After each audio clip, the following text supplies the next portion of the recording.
Okay, let's get started. First of all, I'd like to welcome everyone here and those people watching online. My name's Wendy Fenton, and I'm the coordinator of the Humanitarian Practice Network here at ODI. So we're really pleased that you could be with us today. I just wanted to say that a few words before we actually move on to our panel. Oh, welcome, Martin. Just give you a chance to get seated there.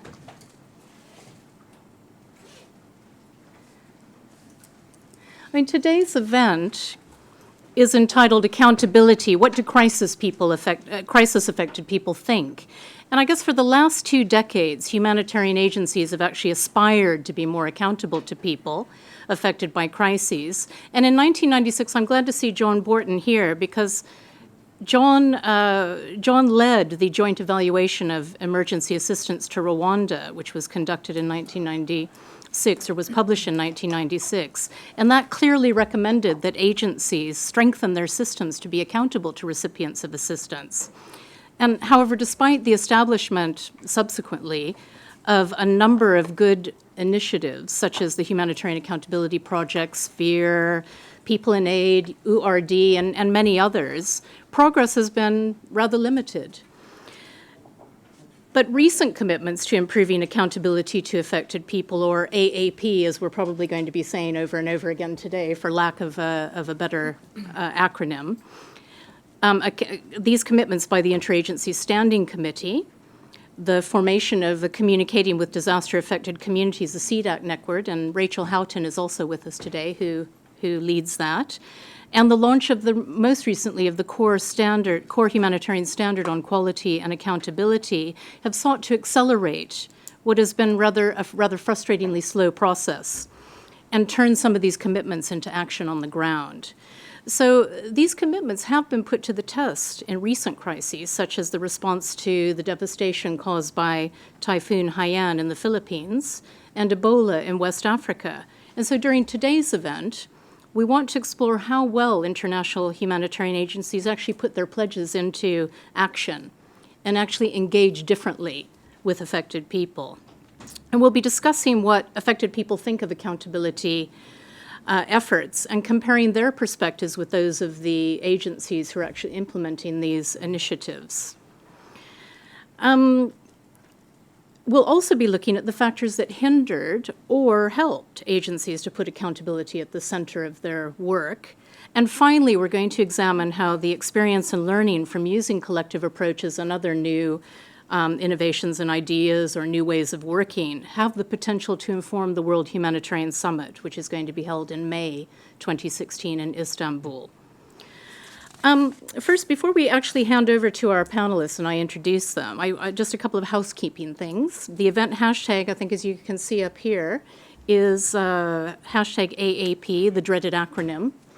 And the other acronym that you'll hear us using is it communicating with communities. I can never actually remember. CWC. So that's the other acronym that's going to come up. So that's the hashtag. And after the event at 3:30, we're going to have some networking and refreshments out in the main hall here. So I hope you'll be able to stay for that and talk to our panelists and amongst yourselves. So let me now introduce our distinguished panel of speakers. On my immediate right is Margie Buchanan-Smith, and she's the author of Who's Listening? Case Study of AAP in the Haiyan.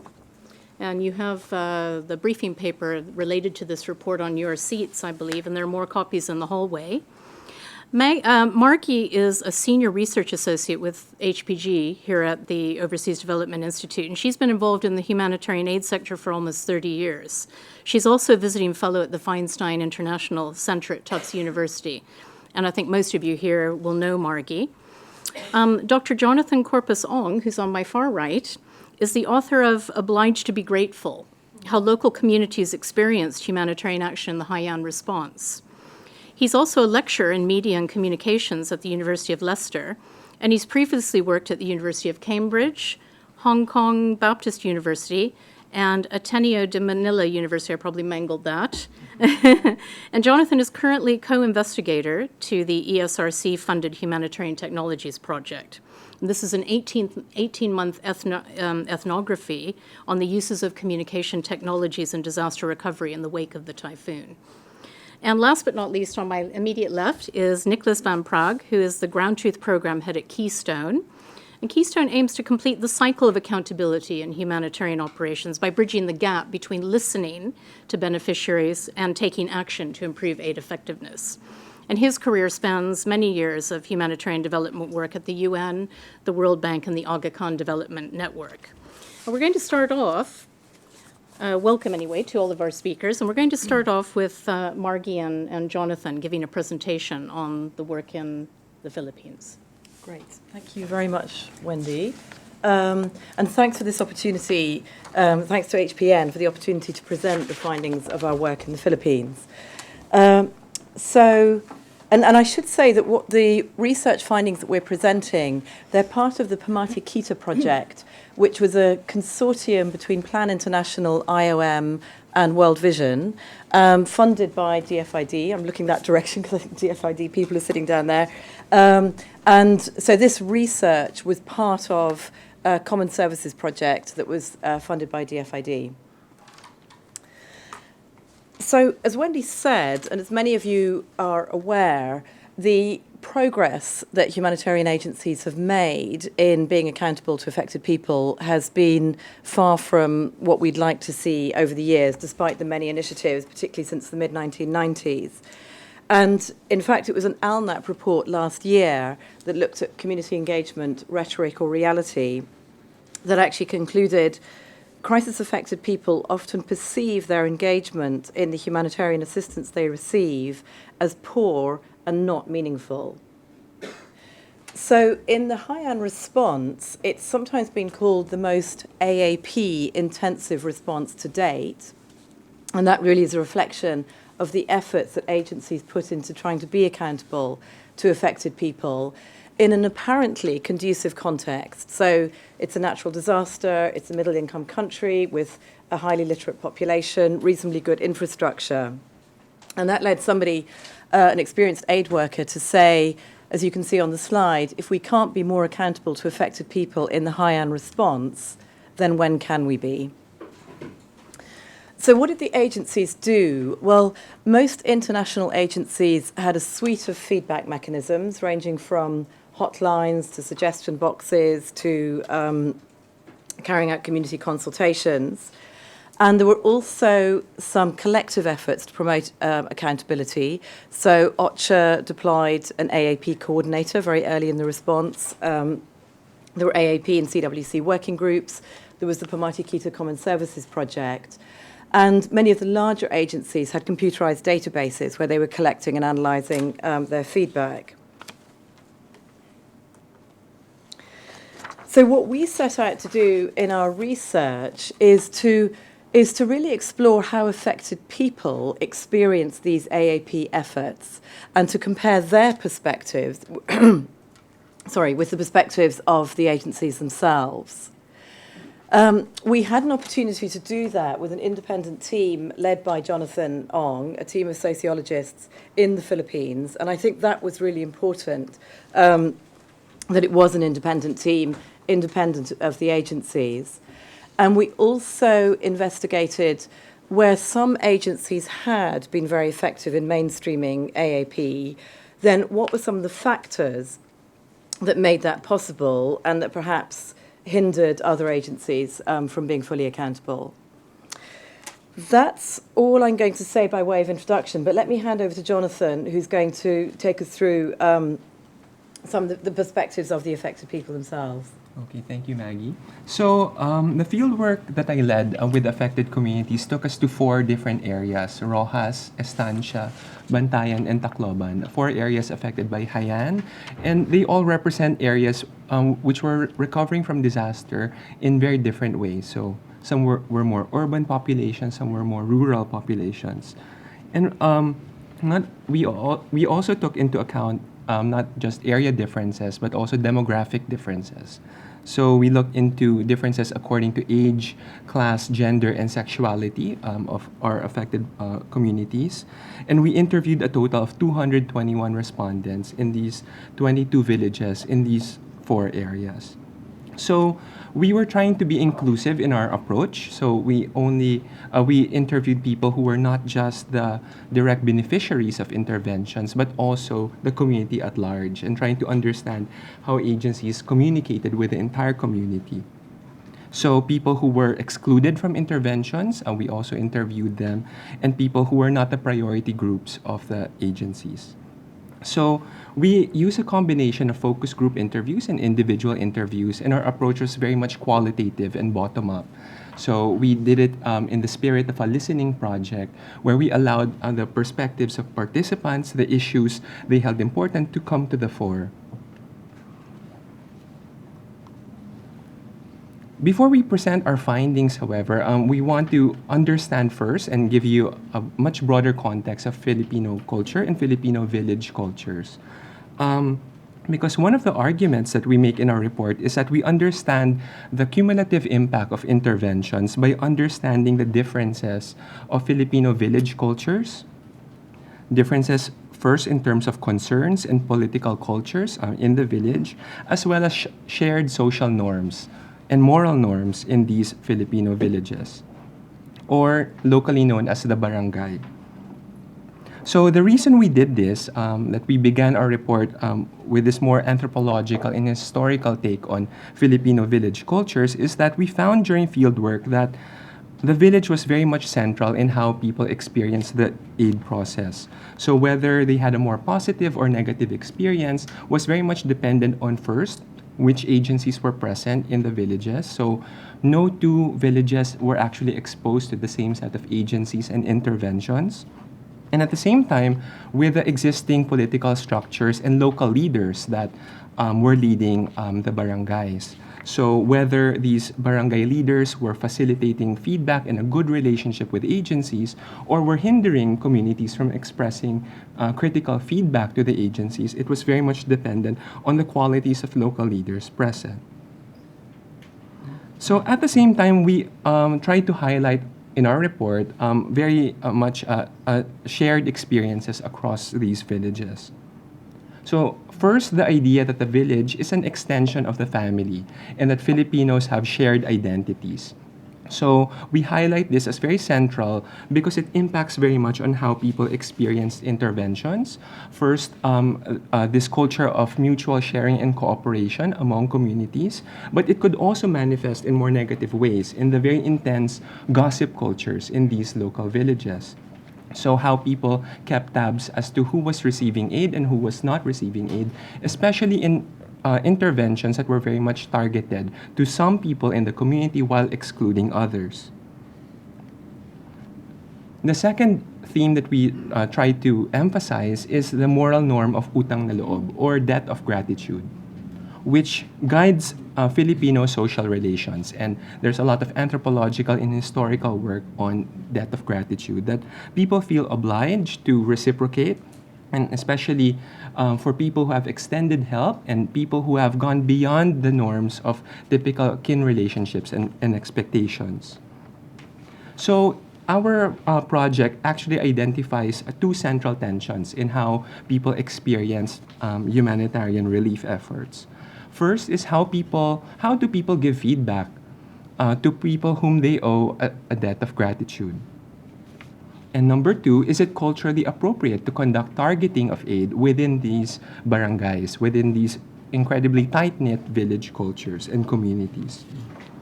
So we highlight these tensions in the next two slides. First, in this very public expression of thanks that people had towards aid workers, as you can see in this image. So many people actually express their gratitude to agency workers by sending SMS messages to feedback hotlines that agencies set up, humanitarian radio channels, and also creating what local people called shrines in these villages. And this is what people called an Oxfam shrine in Bantayan Island. And they used seashells and other locally sourced products to design this. And this is one of the most public expressions of gratitude that we found in our fieldwork.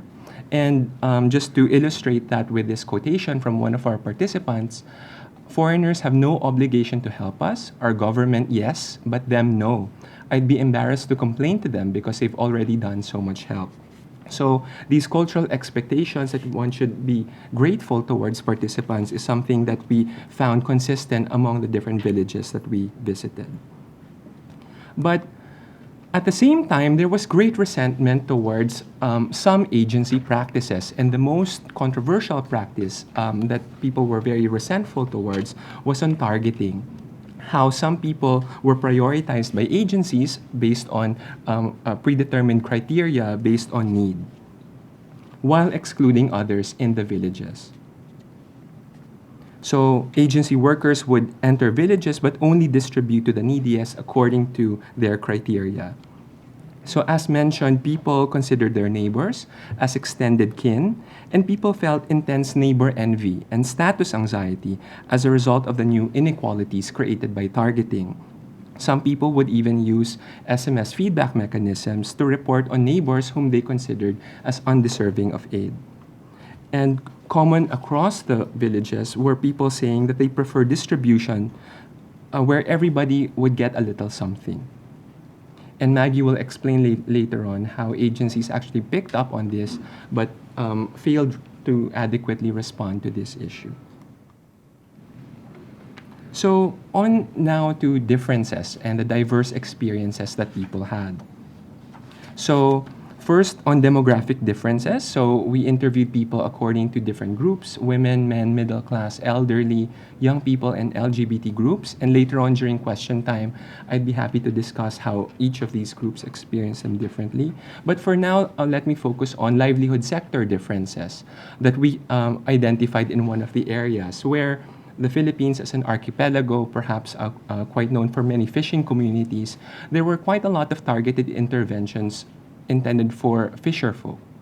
And this created resentment among some other livelihood groups, particularly the transport sector workers, who, curiously, when one would enter the village, they would be among the neediest in the population. And one could see the stark inequalities between a house of somebody who does fishing work and also somebody who does transport work.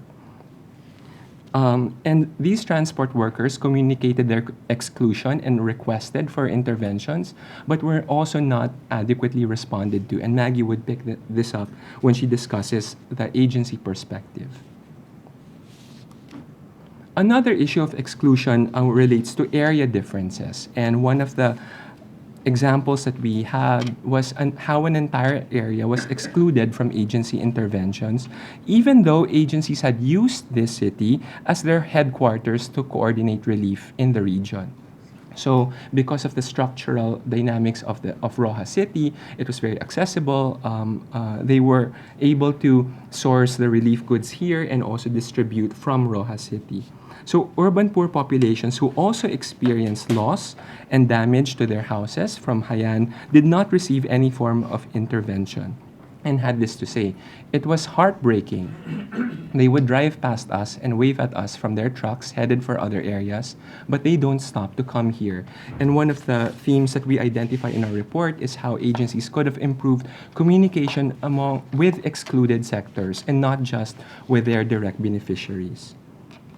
So one final section of our report would be about feedback mechanisms and cultures. And we confirm other studies such as the IOM study and the CDAC network study, which identifies how face-to-face communication remains a top choice of communities when they would express requests and give feedback to agency workers. We found in our work that sustained face-to-face interactions actually amplified the uses of more technological feedback mechanisms. So the best examples would be in those barangays where an agency worker was embedded in the local village. These communities also reported the highest use of suggestion boxes and SMS hotlines. So they could hold somebody accountable to it because they know the agency worker who is embedded in the area, and they were able to follow follow up on some of these requests through the more technological mechanisms. And the pattern that we identified, and Maggie will be discussing this more, is how program-specific complaints would lead to acknowledgement of feedback and response, but those issues that were beyond the existing set of interventions were actually not very much addressed. Great, thank you. So now moving on to the agency perspectives and what agencies actually did. And I really want to acknowledge Sarah Routley, who's over there, who was also part of the research team and played a key role in the work interviewing and working with agencies to find out how they listen to affected people. So, as Jonathan said, whilst the local people had a very clear preference for face-to-face communications, international agencies tended to focus very much on more technological feedback mechanisms. So hotlines, for example, connected with their computerized databases.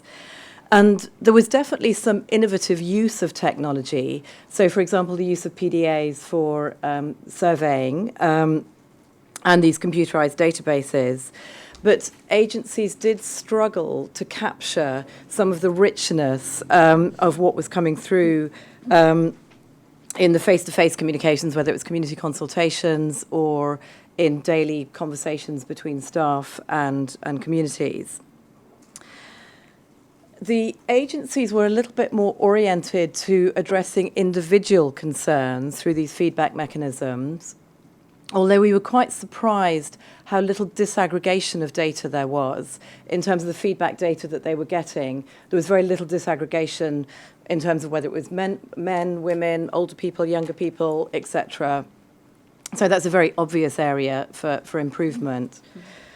But the other thing that Jonathan's already touched upon is that agencies were very much listening in relation to their existing programs.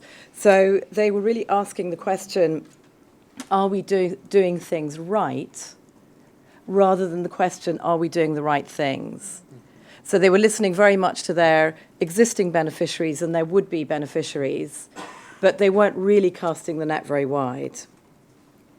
So the example that Jonathan gave of the two different livelihood sectors really illustrates that, where you had agencies that had livelihood programs for the fishing communities, but the transport sector somehow didn't fit the agency criteria of sustainable livelihoods. They didn't have organised groups, so they were somehow outside what the agencies were planning to do, and they didn't seem to be able to adapt to actually introduce or change their programming to meet a group that was clearly very needy. So let me say something about how agencies responded to what they heard. If they were mainly listening to feedback on their existing programs, then of course what happened was that the feedback received resulted in kind of minor adjustments, or what we've called tweaking, of their existing programs. And we actually came across very few examples of more substantial changes to programs. And so you can see, if you can see that table, the responses were really in the two left-hand columns, but we came across very, very few examples of any kind of rethinking of how agencies were doing things or providing assistance. And I think the targeting example demonstrates that very well. So, for instance, World Vision's database showed that almost 2/3 of the individual items of feedback were around beneficiary selection. So agencies were aware that this was an issue that was causing a lot of concern. But early on, there was some discussion, I think, amongst the agencies, and particularly in the working groups, about the whole targeting approach. But nothing was actually done. There was sort of minor changes made to beneficiary lists. And we've tried to get to the bottom of this as to why so little was done in response to what people were feeding back. And I think there's a number of different reasons to explain it. On the one hand, I think the staff who were involved in the early discussions, international staff, moved on, so the kind of debates were dropped. Also, agencies felt they had limited resources, so how were they going to kind of spread them more thinly? And there was a bit of a sense of, well, this is just the way we do it. We target. We've always done it, and we'll carry on doing it. But having said that, the agencies that perhaps gave a little bit more thought to it, they have explained how they felt the dilemma of following humanitarian principles, which meant being needs-based and therefore providing resources to those who are most vulnerable, as opposed to what the feedback from the communities were, is this is actually pulling our communities apart. This is actually affecting the cohesion of our communities. So let me move on to the conclusions. There's clearly different perspectives between the agencies and affected people, and agencies were not generally as accessible to affected people as they thought they were. There's an interesting distinction that arises in terms of how agencies and people see the aid transaction.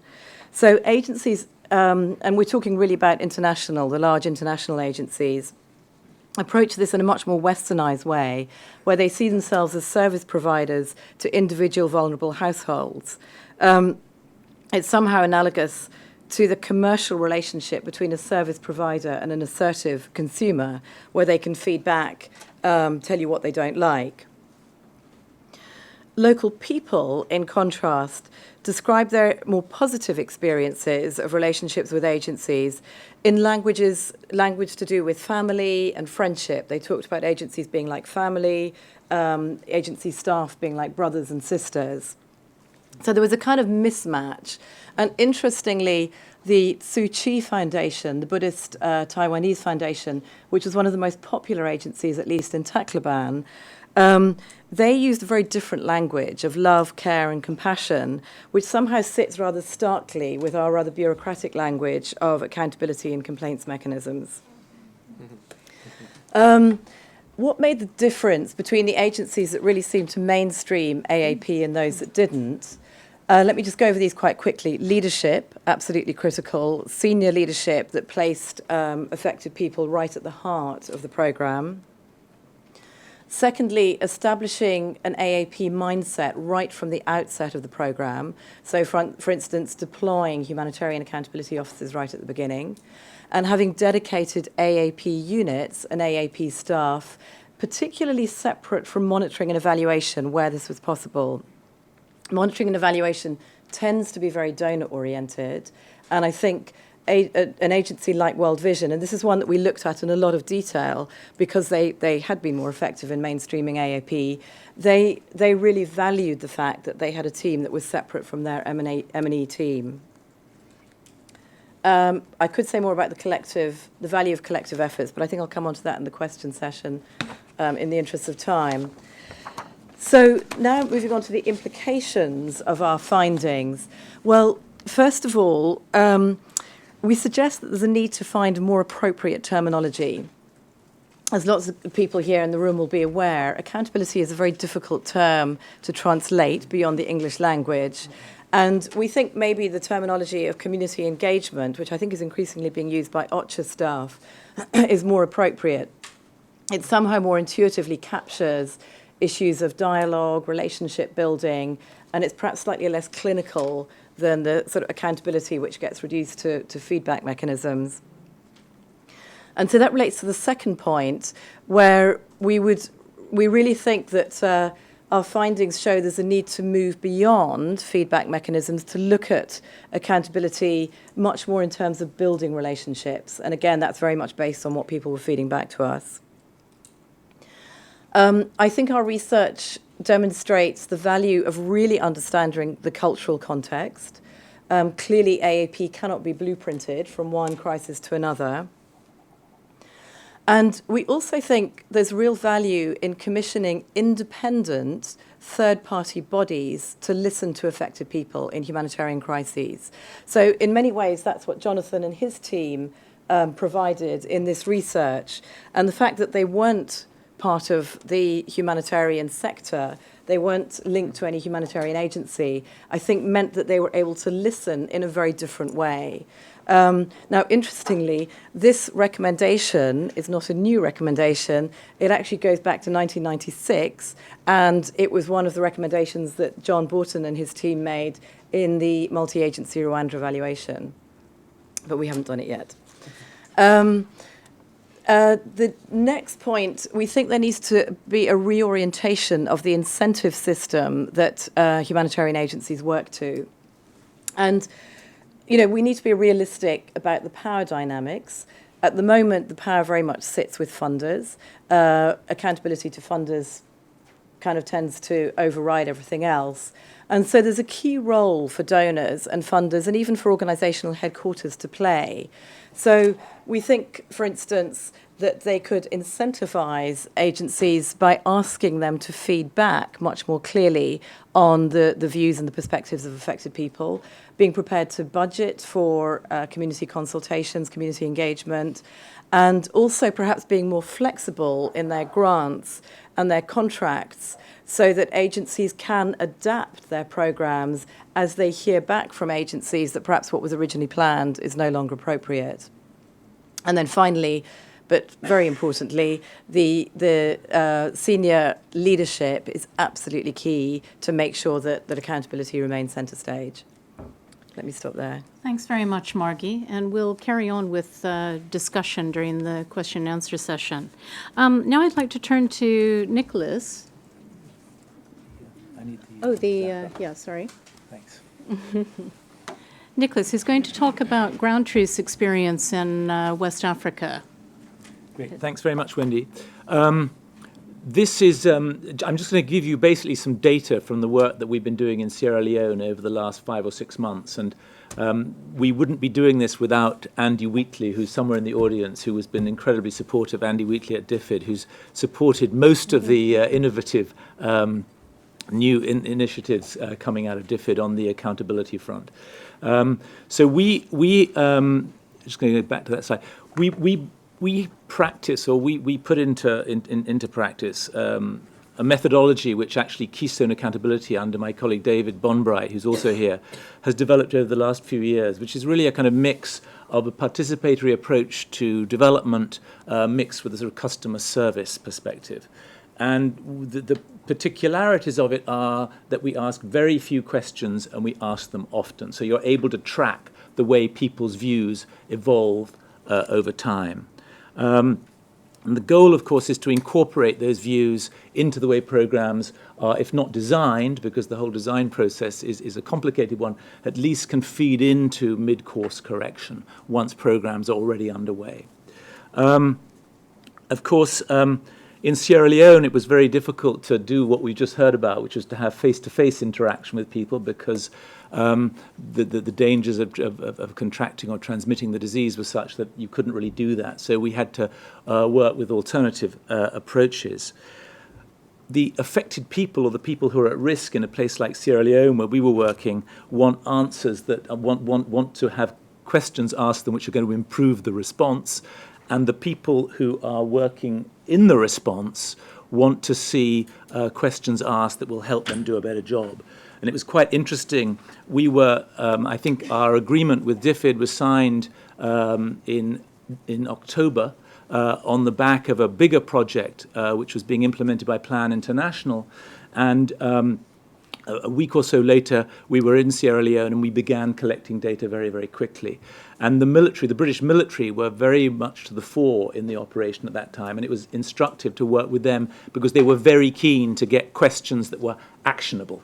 And usually we work around sort of 4 pillars. We try to get to grips with the relationship between the benefactors and the beneficiaries. Is there trust? Is there a sense that the humanitarian work is responsive to people's needs? Do they sense that people are competent who are providing that humanitarian relief or that protection?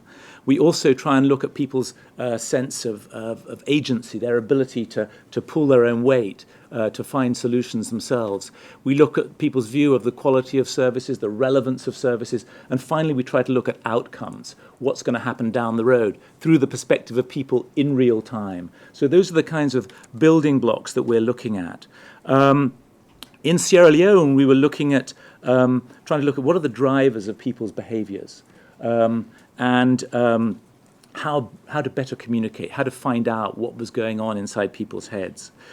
The way we did it, and we didn't quite, we sort of put this accountability architecture together when we were down there. Initially, our thought was just to try and communicate and get feedback from the general population.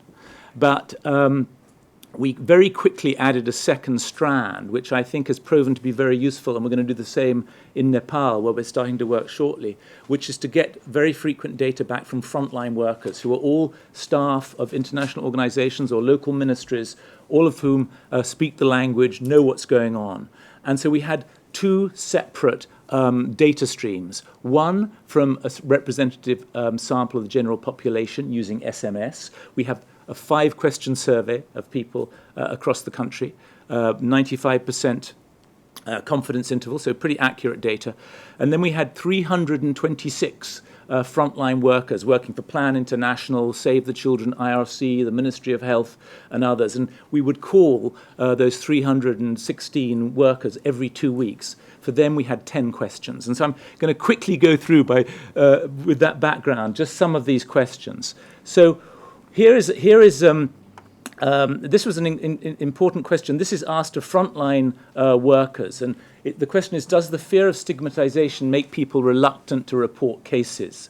This was very interesting. I called Hans Rosling. Many of you may have seen Hans Rosling. He's a Swedish epidemiologist who's created the Gapminder technology, a great form of data visualization. He was working in Liberia on contact tracing. And I went through the kinds of questions we were going to ask. And he said, this one is the only really important one. Actually, there was a second one he thought was important, and I'll show you that in a minute. But he said, this is the really key one, because if people feel stigmatized and don't report their symptoms, we're never going to get to zero transmissions and zero new cases. So this was absolutely central. And as you can see, at the very beginning of the response, in round one, this stretches over 14 weeks, the frontline workers were very pessimistic. They thought that stigma was a big issue. And when this data was brought into the National Ebola Response Center, it gave rise to great concern. And it also helped trigger communications activities and endeavors to try and convince people that actually this was not something you ought to feel shame about. And you can see that over the course of those 14 weeks, frontline workers felt that people no longer felt it was a great source of stigma, which was a good thing in terms of getting higher levels of reporting of symptoms. The second question we asked, and again Hans Rosling approved of this, do people follow official quarantine restrictions? And this is a question that, as you can see, early on, there was a tendency to disagree with this statement. And over the course of the ensuing 14 weeks, frontline workers felt that people were increasingly prepared to follow quarantine restrictions, which means being restricted for 21 days in your home with the rest of your family. But we also asked a very similar question to the general public. And this was done by SMS. I had 350 people every week. And you can see that over these 11 weeks, which spanned the same period of time as the previous data, the general public felt extremely concerned. The question we asked them was, does a lack of food and water make people worried about quarantine? And you can see that close to 80% all along in a very consistent way were concerned about this. So we had this sort of dissonance, these two sets of data that were telling us different things. And when we thought about it, of course, many of the frontline workers were working on quarantine programs, so they must have began to feel that they were making progress, whereas the general public had a different view. So what we then did was to launch a third survey of people actually in quarantine to find out what they felt, because if we could get to grips with what people in quarantine felt, we thought we could perhaps help those who were doing the communication to use that to communicate to people about the pros and cons. The first question we asked when people were in quarantine was, did you receive your food package within 48 hours of quarantine starting? And you can see that there was a pretty overwhelming response. 100% of people said they got a first package. This thing keeps advancing without sorry. me pushing a button. I'm not sorry about that. Then we said, did you receive a second package during the 3-week quarantine period? And you can see early on, 5%, then it went down to 0. And over those 6 weeks, this was a weekly survey, it only went up to 35%. So it was clearly a problem. By round 10, you can see that this problem of food provision had been largely solved. 71% of people said, yes, they did get enough food, but their needs for water were not being met, particularly for washing and for cooking, and their needs for medication were not being met. So all these factors added up to continuing fear amongst the public about what going into quarantine would mean for them, and obviously was a problem in terms of trying to stem the response. Then another question we asked people in quarantine was really linked to why do people stay in quarantine. There's a big problem of people evading, getting out, and the fear of transmission as a result. And this was a question asked over several weeks, as you can see, do other households in your area comply with quarantine restrictions? And early on, it was fairly low, that sense of compliance, and it increased over time, over this 10-week period of time. And we then started digging into, well, why is this happening? And when we asked the frontline workers, what's the main reason people don't respect quarantine restrictions, they said it's because the security restrictions are not being enforced strongly enough. If we could get the army and the police to be stricter in the way they enforce quarantine, things would go better. They also thought there were some problems with supply of non-food items, and some particular dietary needs were not being met. And these were amongst the reasons that people were not respecting quarantine.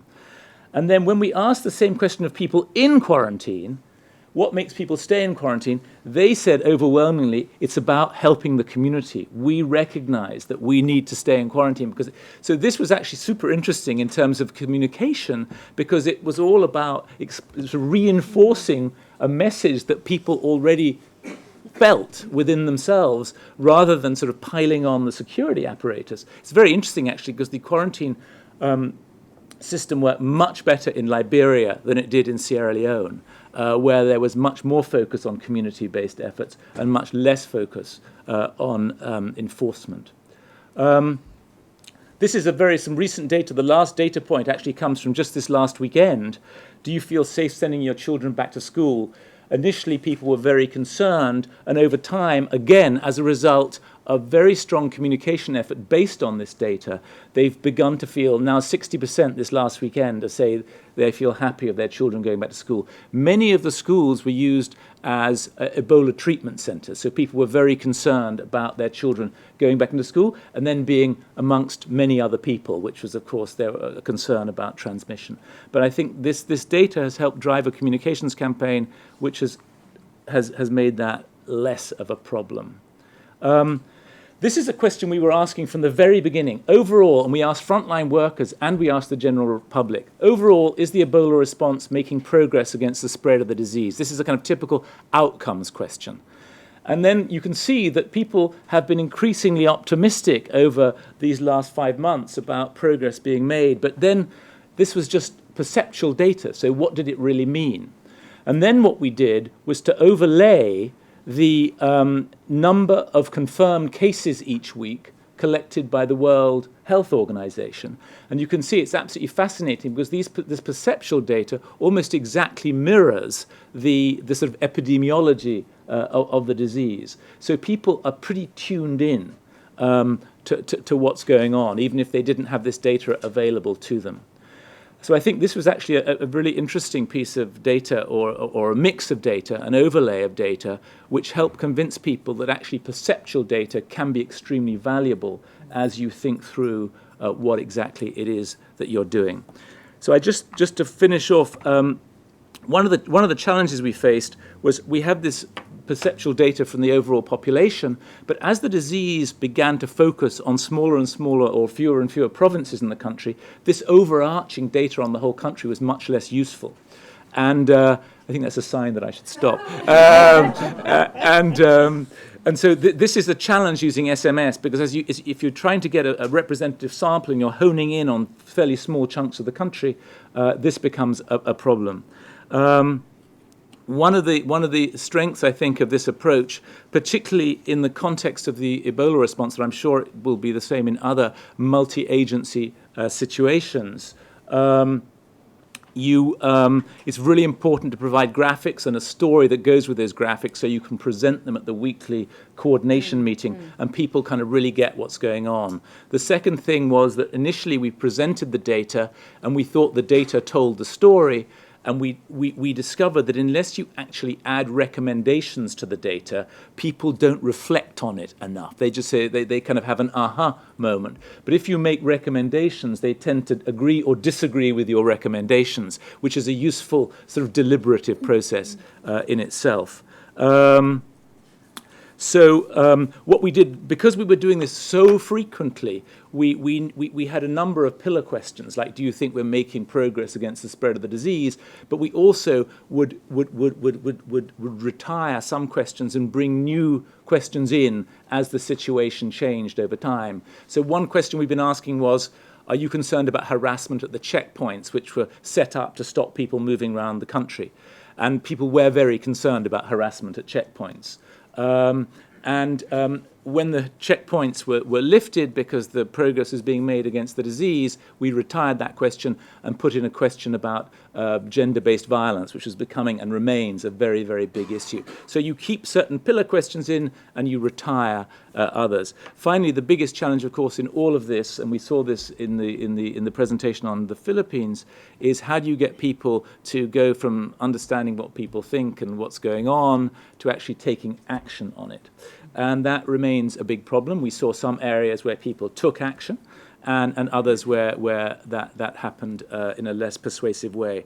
The other thing we saw was that to really get people to start thinking about taking action takes at least 3 rounds of data collection. Once you can begin to see the trend in the data, you're more likely to see action being taken, which I think sort of points to the importance of moving away from purely anecdotal data, although anecdotal data can be very useful in kind of fleshing out the narrative, but to get sort of very regular inputs of as representative a data set as you possibly can to drive change.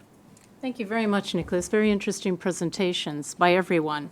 We've got about 45 minutes left, so I don't want to talk too much, but what we want is to actually hear from you. So it would be great to have your questions, comments, observations, maybe from your own experience. If you could introduce yourself, and if you have any organizational affiliation, that would be great. And I'm going to take 3 or 4 questions in each round. And we now have, at last count, 227 people participating online, and we want to hear from you too. So the floor is now open.